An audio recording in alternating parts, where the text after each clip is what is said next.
英語聞き流し10分間、名作リスニング、英語テキストと MP3 ダウンロード、その他の物語は、ホームページよりご利用いただけます。88thpp.com 88thpp.com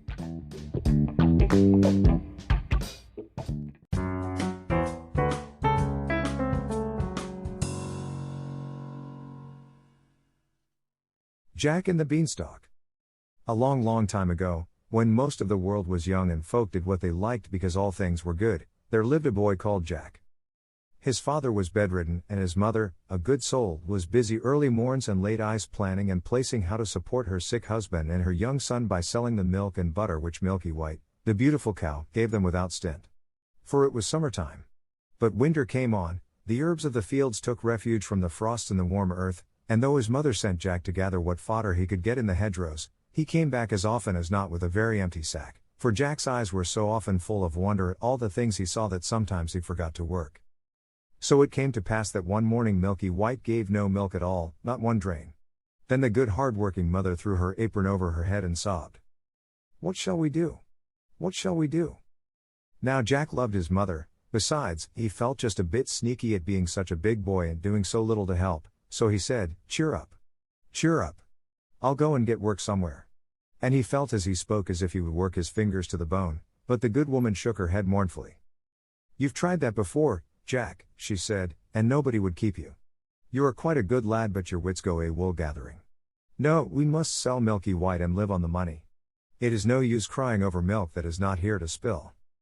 You see, she was a wise as well as a hard-working woman, and Jack's spirits rose. "Just so," he cried. "We will sell Milky White and be richer than ever. It's an ill wind that blows no one good. So, as it is market day, I'll just take her there and we shall see what we shall see." "But," began his mother. "But doesn't butter parsnips," laughed Jack. "Trust me to make a good bargain." So, as it was washing day, and her sick husband was more ailing than usual, his mother let Jack set off to sell the cow. "Not less than £10, she bawled after him as he turned the corner. £10, indeed. Jack had made up his mind to 20 solid golden sovereigns. He was just settling what he should buy his mother as a faring out of the money, when he saw a queer little old man on the road who called out, "Good morning, Jack." "Good morning," replied Jack, with a polite bow, wondering how the queer little old man happened to know his name, though, to be sure, Jack's were as plentiful as blackberries. "And where may you be going?" asked the queer little old man. Jack wondered again. He was always wondering, you know, what the queer little old man had to do with it, but, being always polite, he replied, "I am going to market to sell Milky White, and I mean to make a good bargain." "So you will. So you will," chuckled the queer little old man. "You look the sort of chap for it. I bet you know how many beans make 5? 2 in each hand and 1 in my mouth," answered Jack readily. He really was sharp as a needle. Just so," chuckled the queer little old man, and as he spoke he drew out of his pocket 5 beans.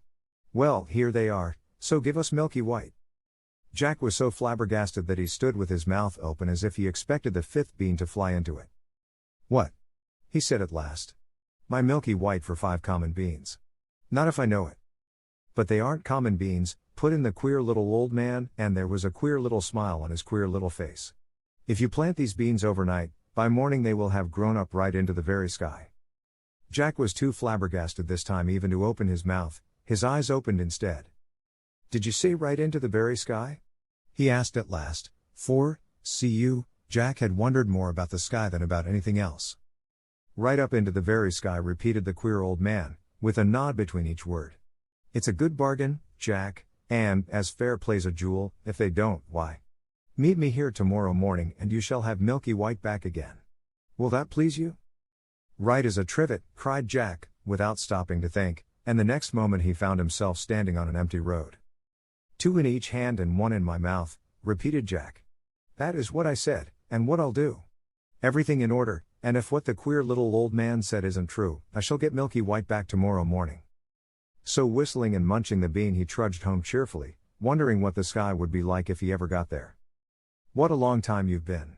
exclaimed his mother, who was watching anxiously for him at the gate. "It is past sunsetting, but I see you have sold Milky White. Tell me quick how much you got for her." You'll never guess, began Jack. Laws o' mercy. You don't say so, interrupted the good woman. And I wording all day lest they should take you in. What was it? £10, 15, sure it can't be 20. Jack held out the beans triumphantly. There, he said. That's what I got for her, and a jolly good bargain too. It was his mother's turn to be flabbergasted, but all she said was, What? Them beans? Yes, replied Jack, beginning to doubt his own wisdom, but they're magic beans. If you plant them overnight, by morning they grow right up into the sky. Oh. Please don't hit so hard. For Jack's mother for once had lost her temper, and was belaboring the boy for all she was worth. And when she had finished scolding and beating, she flung the miserable beans out of window and sent him, supperless, to bed. If this was the magical effect of the beans, thought Jack ruefully, he didn't want any more magic, if you please. However, being healthy and, as a rule, happy, he soon fell asleep and slept like a top. When he woke he thought at first it was moonlight, for everything in the room showed greenish. Then he stared at the little window. It was covered as if with a curtain by leaves. He was out of bed in a trice, and the next moment, without waiting to dress, was climbing up the biggest beanstalk you ever saw. For what the queer little old man had said was true. One of the beans which his mother had chucked into the garden had found soil, taken root, and grown in the night. Where? Up to the very sky? Jack meant to see at any rate. So he climbed, and he climbed, and he climbed. It was easy work, for the big beanstalk with the leaves growing out of each side was like a ladder, for all that he soon was out of breath. Then he got his second wind, and was just beginning to wonder if he had a third when he saw in front of him a wide, shining white road stretching away and away and away. So he took to walking, and he walked, and walked, and walked, till he came to a tall, shining white house with a wide white doorstep. And on the doorstep stood a great big woman with a black porridge pot in her hand. Now Jack, having had no supper, was hungry as a hunter, and when he saw the porridge pot he said quite politely, Good morning, I wonder if you could give me some breakfast? Breakfast? Echoed the woman, who, in truth, was an ogre's wife. If it is breakfast you're wanting, it's breakfast you'll likely be, for I expect my man home every instant, and there is nothing he likes better for breakfast than a fat boy grilled on toast. Now Jack was not a bit of a coward, and when he wanted a thing he generally got it, so he said cheerful like, I'd be fatter if I'd had my breakfast. Whereat the ogre's wife laughed and bade Jack come in, for she was not, really, half as bad as she looked. But he had hardly finished the great bowl of porridge and milk she gave him when the whole house began to tremble and quake. It was the ogre coming home. Thump! Thump! Thump! Into the oven with you, sharp! Cried the ogre's wife, and the iron oven door was just closed when the ogre strode in. Jack could see him through the little peephole slide at the top where the steam came out. He was a big one for sure. He had 3 sheep strung to his belt, and these he threw down on the table. Here, wife, he cried, roast me these snippets for breakfast, they are all I've been able to get this morning, worse luck. I hope the oven's hot. And he went to touch the handle, while Jack burst out all of a sweat, wondering what would happen next. Roast! Echoed the ogre's wife. Pooh! The little things would dry to cinders. Better boil them.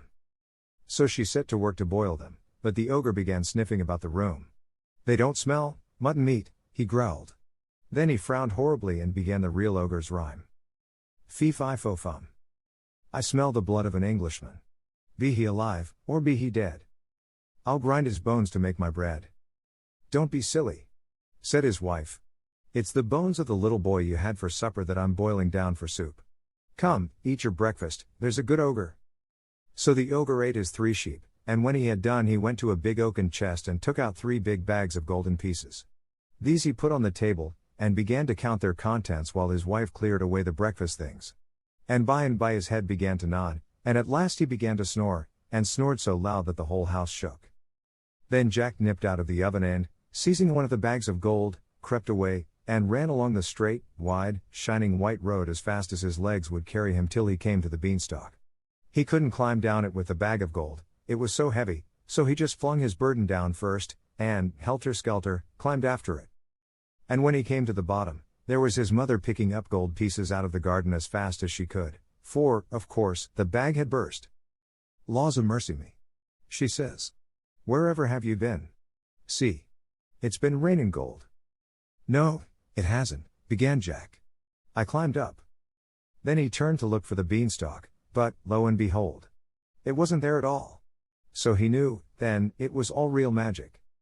After that they lived happily on the gold pieces for a long time, and the bedridden father got all sorts of nice things to eat, but, at last, a day came when Jack's mother showed a doleful face as she put a big yellow sovereign into Jack's hand and bade him be careful marketing, because there was not one more in the coffer.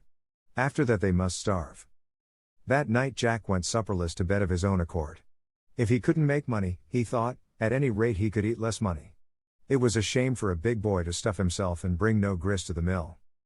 He slept like a top, as boys do when they don't overeat themselves, and when he woke, hey, presto!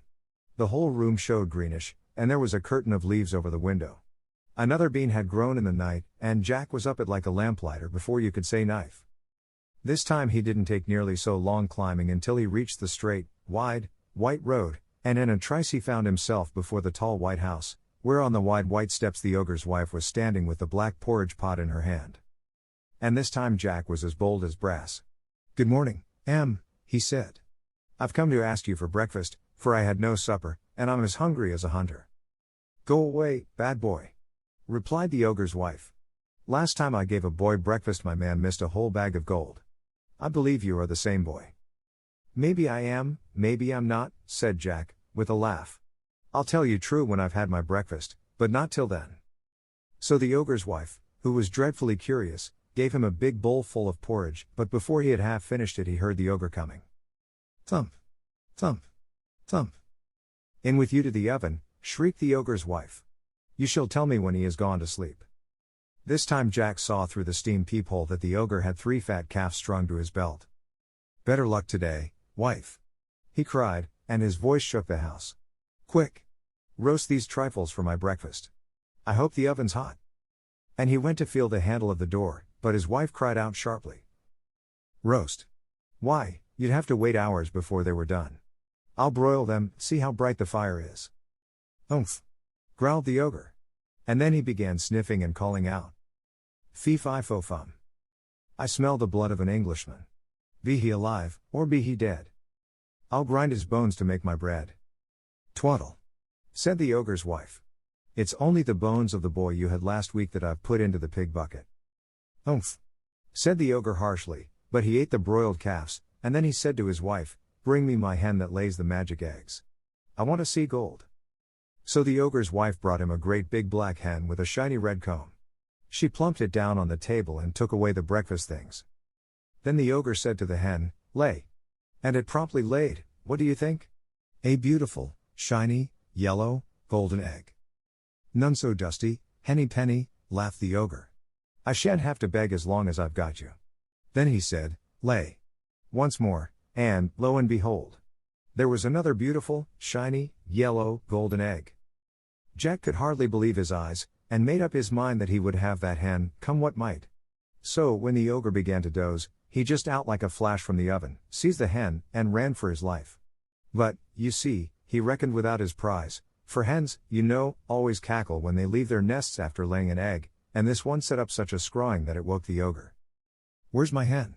he shouted, and his wife came rushing in, and they both rushed to the door, but Jack had got the better of them by a good start, and all they could see was a little figure right away down the wide white road, holding a big, scrawling, cackling, fluttering black hen by the legs. How Jack got down the beanstalk he never knew. It was all wings, and leaves, and feathers, and cacklings, but get down he did, and there was his mother wondering if the sky was going to fall. But the very moment Jack touched ground he called out, "Lay!" And the black hen ceased cackling and laid a great, big, shiny, yellow, golden egg. So everyone was satisfied, and from that moment everybody had everything that money could buy. For, whenever they wanted anything, they just said, "Lay." And the black hen provided them with gold. But Jack began to wonder if he couldn't find something else besides money in the sky.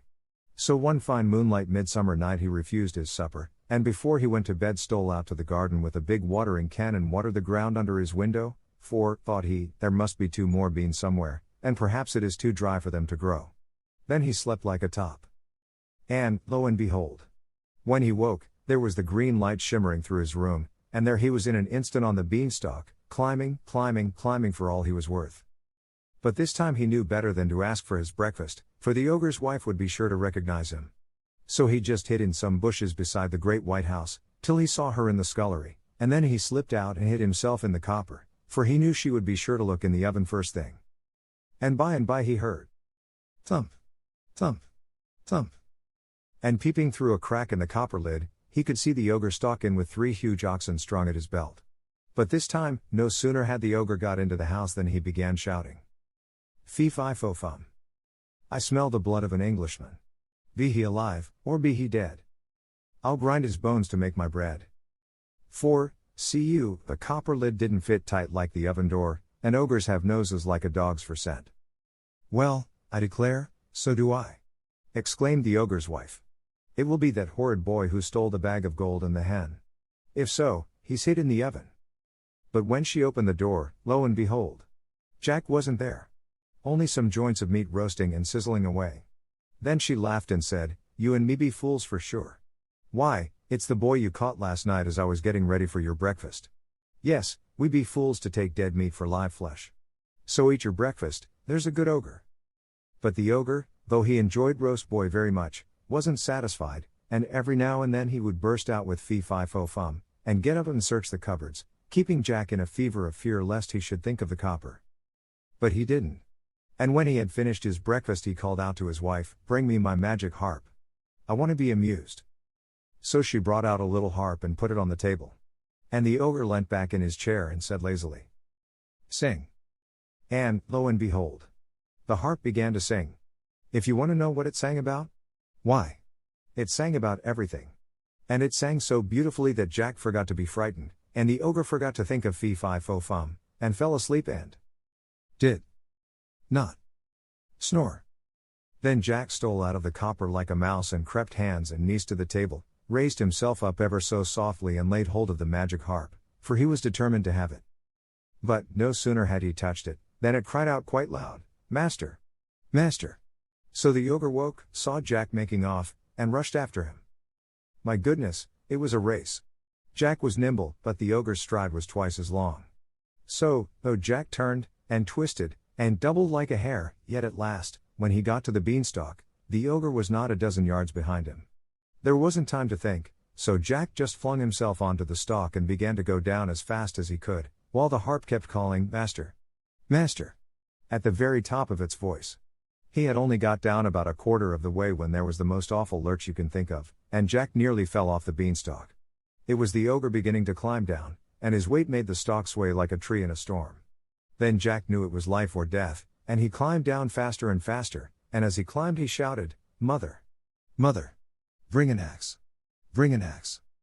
Now his mother, as luck would have it, was in the backyard chopping wood, and she ran out thinking that this time the sky must have fallen.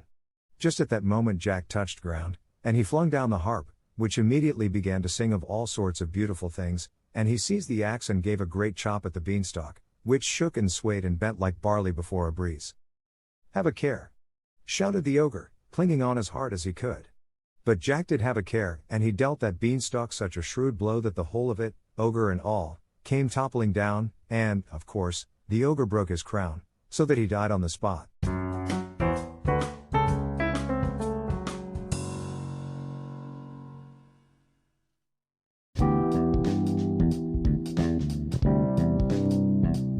英語聞き流し10分間、名作リスニング、英語テキストと MP3 ダウンロード、その他の物語は、ホームページよりご利用いただけます。